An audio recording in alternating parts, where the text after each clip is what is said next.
This is a clip from the Red Cow Arcade podcast.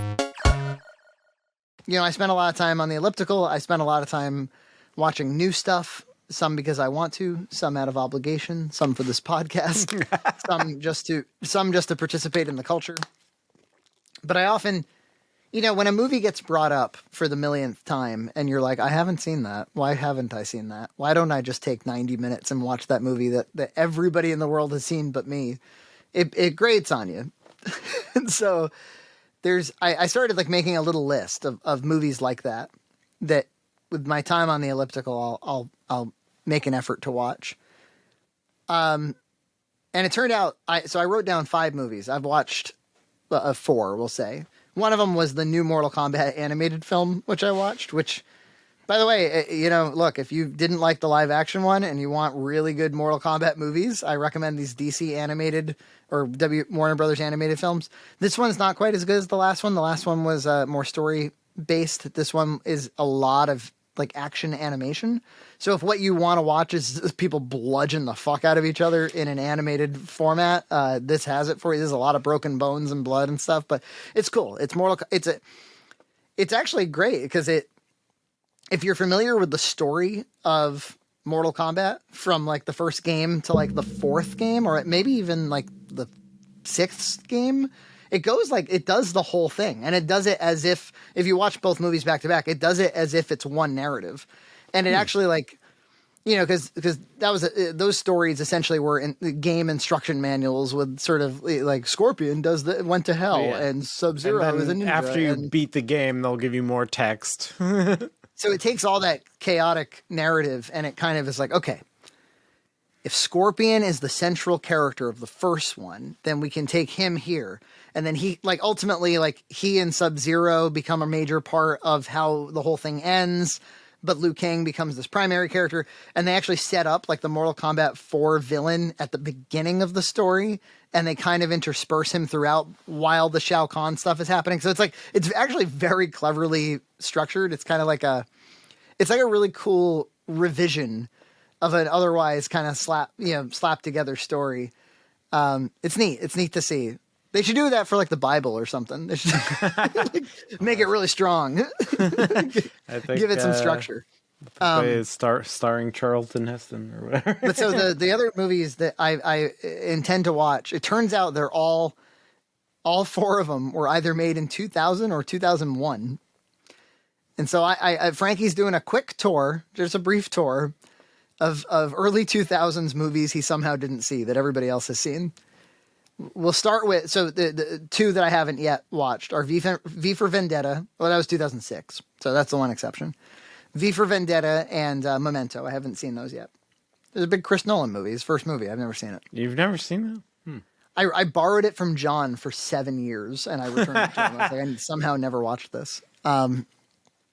The other 2 are, I've now seen Wet Hot American Summer and Donnie Darko. And Wet Hot American Summer I loved. And I'll tell you what, I went into it being like, I'm not going to like this. I went into it kind of like a little bit like, this ain't so fucking funny. But no, it's super funny. And it was shocking to see like just how many talent, that was 20 years ago.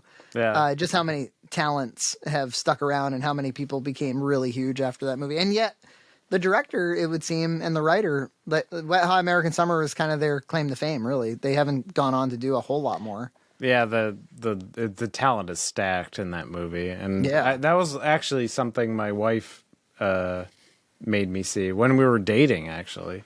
And I was like, whatever. It seems like a, I don't know, one of those lame comedies, like sex comedies, humor. Or something. And I thought that too. And it was great. Paul Rudd is in it. And it's the joke of the film is that they're all like in their 30s and they're camp counselors. But I mean, obviously the jokes are on point. Everybody's committed to the humor. But I think what really makes it work is the director nailed the style of like 70s camp counselor movies, camp sex comedy. he nailed that aesthetic. You know, of course, back then they would have shot a movie on 35 mil. That helps a lot.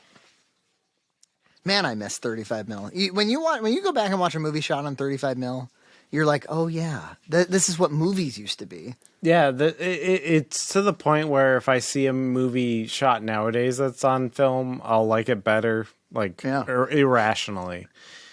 But even movies shot on film now, they color grade them I'm talking about you shot it on 35 and you didn't color grade it. Yeah, I'm thinking of a film.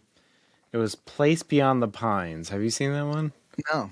It's got Ryan Gosling in it, and my favorite. Yeah, and Bradley Cooper actually.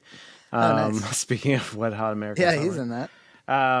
And it was shot on film, and I just, the texture of the film is, it's just like, it's so like, it just brings you in. Like, I'm not even sure if I like the movie that much, but I enjoyed it more because the colors were so rich and so like organic. It can't be digitally color graded. It's, you can push or pull it a stop. That's all you get for modifying what you shot on in the camera.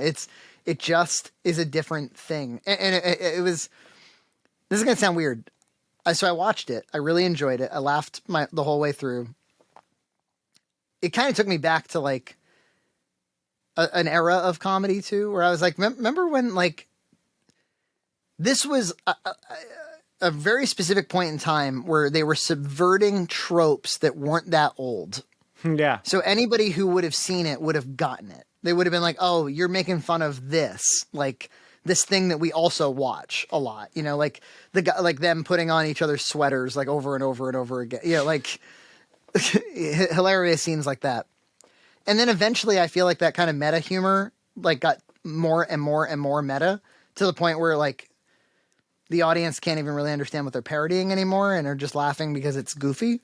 Mm. But anyway, so I was like, this is great. I think Nina would like this. She really loves movies from this era. I mean, this is when she was watching movies all the time, like 90s and 2000s. She was just, you know, Comedy Central, whatever was on Comedy Central. Like, so I was like, if she hasn't seen this, we're going to watch this together. And like, we cuddled up on the couch and we watched that movie and we laughed our heads off the whole time. And like, it was, we were like, we just like sat together and watched a funny movie, like as a date.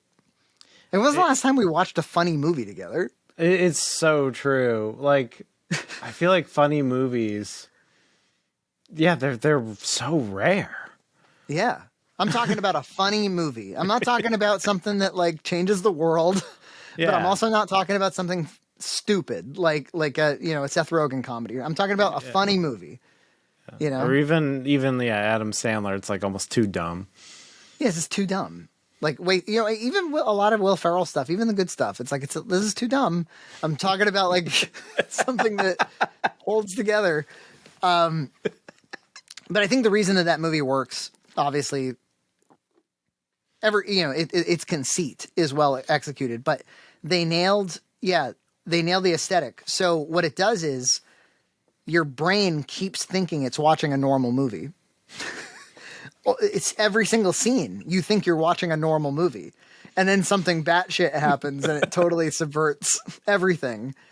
And you're like, oh yeah, you know, like suddenly everybody is in a halfway house getting high on heroin, and then they return back to the camp, or you know, a child actually dies on Paul Rudd's watch, or the best one was. I thought Janine Garofalo was hilarious. I was like, she is so funny in this. Like, there's something about her energy and her physicality that just every scene she made me laugh. Yeah, I think everyone's on peak performance in this movie. Yeah, they must have been having a great. What it is like you can tell when people are having a great time. You can tell when people are happy to be there, like looking forward to shooting the movie. And I'll say too, like. It's almost good that I didn't see it when I was that age, because I was making I Need to Lose 10 Pounds when I was that age. And I'm not here to tell you that 10 pounds is as good or anywhere near as good as Wet Hot American Summer, but it's the same idea. It's the same, like, It's exactly the same kind of absurdist humor. It's whoever wrote that and 2001 Frankie had the exact same sense of humor. And yeah. And you know what? Like as young and amateurish as 10 Pounds is, I've shown it to people who have been like, that's your best movie because it's just funny and stupid and like just you have a good time with it. It made me want it. I'm like, we should go make a funny movie. I think I have the Blu-ray. I was just going through all my games. Like I have all my GameCube games here, but I also had all my Blu-rays in there too. Oh, and nice. I have like all of the Red Cow Blu-rays with my stuff. Oh, that's awesome. I was pulling them out like Hawaii's Blu-ray and everything. So Hell yeah. It's definitely just in case the apocalypse happens, we have the optical media.